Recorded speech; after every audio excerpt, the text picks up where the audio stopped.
Hello everyone, हर बार की तरह फिर से इस बार हम आपके लिए बहुत ज़्यादा इम्पॉर्टेंट वीडियो लेके आए हैं।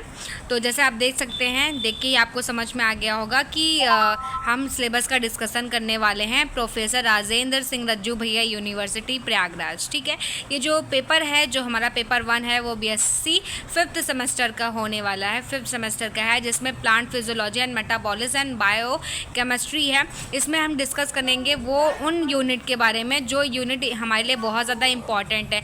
कभी कभी क्या होता है, जो बच्चे होते हैं वो लास्ट टाइम पे सोचते हैं कि जो इम्पोर्टेंट हो हम वही पढ़ें जिससे कि हमारे नंबर अच्छे आ जाएं, तो वो इसीलिए है। और जो बच्चों ने पढ़ रखा है पूरा सिलेबस और क्या कहते हैं कि वो भी पढ़ना चाहते हैं, है ना, तो उनके लिए भी है। तो इसमें कम से कम टोटल क्या है 8 यूनिट्स हैं। ठीक है, इसमें हम डिस्कस करते हैं प्लांट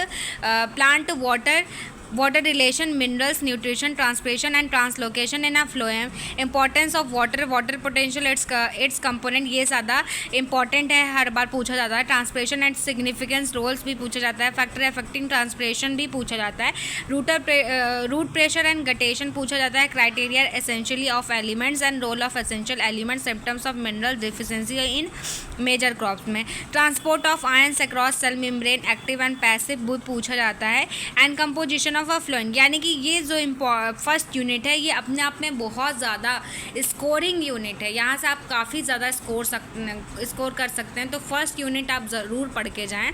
और इसमें बहुत ज़्यादा इंपॉर्टेंट की बात करूँ तो मैं ट्रांसपिरेशन है, जो कि हर बार पूछा जाता है, इंपॉर्टेंस ऑफ वाटर और वाटर पोटेंशियल पूछा जाता है, एंड क्या करेगा इसमें role of essential of micro and macro nutrients के बारे में भी पूछ लेता है। ठीक है, ट्रांसपोर्ट ऑफ सेल मेम्ब्रेन के बारे में भी पूछ लेगा। ठीक है, कंपोजिशन कभी कभी पूछता है, समटाइम्स, कभी कभी नहीं। अब कार्बन ऑक्सीडेशन, क्रैब साइकिल आपको पता ही है, ग्लाइकोलिसिस, अगर आपने क्वेश्चन वाला सीरीज़, पेपर वाला सीरीज़ नहीं देखा होगा तो जिन बच्चों ने देखा होगा उन्हें तो पता चल गया होगा कि ग्लाइकोलिसिस आया ही था, है ना।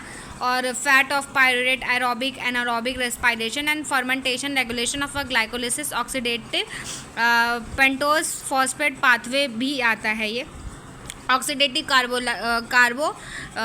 Carboxylation of a pirate and regulation of a Krebs cycle, and mitochondrial electrons transport oxidative.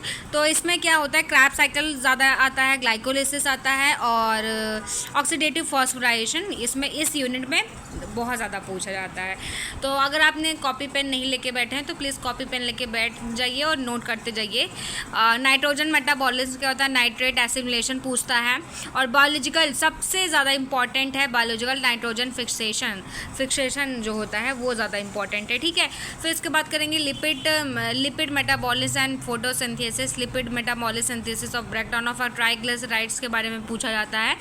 और फिर उसके बाद इसमें यहाँ पे पूछा जाएगा इलेक्ट्रॉन्स ट्रांसपोर्ट चेन और फॉस्फोराइलेशन के बारे में पूछा जाता है। ठीक है, देन बढ़ते हैं नेक्स्ट यूनिट में, plant development and movement and dormancy का क्वेश्चन बहुत ज़्यादा पूछा जाता है, इसको आप ज़रूर पढ़ के जाइएगा। और development of roles of phytohormones के बारे में, ऑक्सिन जो कि ग्रिबलिन्स एंड साइटोकाइनिन, ये है आपको हार्मोन के बारे में, ये जो है ये आपको वेरी शॉर्ट में देखने को मिलेगा, वो जो 3 नंबर वाले होते हैं उसमें आपको ज़रूर देखने को मिलेगा। देन क्या होता है इसमें और भी क्वेश्चंस है। देखिए, जो मैं बता रही हूँ पहली प्रायोरिटी इसको दीजिएगा, फिर उसके बाद सेकंड प्रायोरिटी अगर आपको लगे कि ये इनफ नहीं है, ये सफिशिएंट नहीं है, तो आप फिर से अपने अकॉर्डिंग देख सकते हैं कि और कौन सा इम्पॉर्टेंट है, क्योंकि जो मैं बताऊँगी वो तो आना ही आना है ना, तो वो ज़रूर पढ़ के जाइएगा आप। देन अब हम इस यूनिट देखते हैं, कौन सी,